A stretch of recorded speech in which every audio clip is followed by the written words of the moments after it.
Hey guys, today we're going to be teaching you how to make a wood slat headboard. My measurements are all based off of a queen size bed and my specific bed frame, so some of the measurements are going to have to be changed for yours. But I went ahead and I cut 10 1 by 2 by 8 foot boards down to 90 inches so that it goes over the bed a little bit to the sides, and then two 44-inch boards to go up and down to hold the slats. So first I'm going to take my tape measure and measure the full width of my bed frame. Once you have the measurement of the width of your bed frame, you're going to take that measurement and add on 1.5 inches. Subtract that from the total width of the long boards you're going to have going across the slat headboard. So mine were 90 inches. So I subtracted that from 90 inches and then divided it by 2. And that is the measurement that you're going to use to measure in from each end of the 90-inch board to make a mark so that you can drill some holes there. So I'm going to measure in the 14 3/8.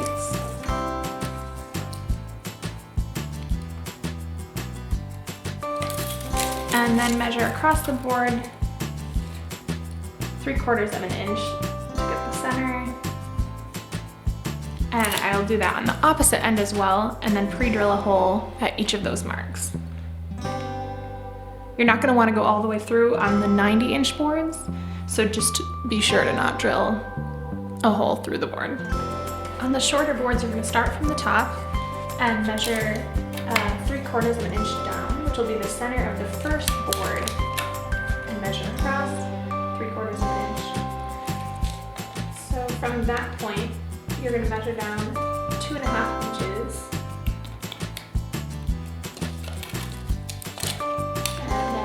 Across the 0.75, and you're going to continue to add 2.5 inches from each mark and measuring to the center for all 10 of your boards.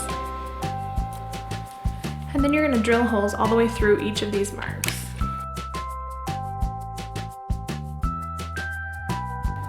Along the back side of both of the short boards, I use the countersink bit at each hole so that the screw will lay flush with the board.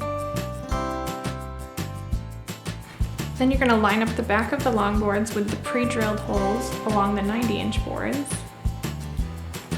and screw them in place.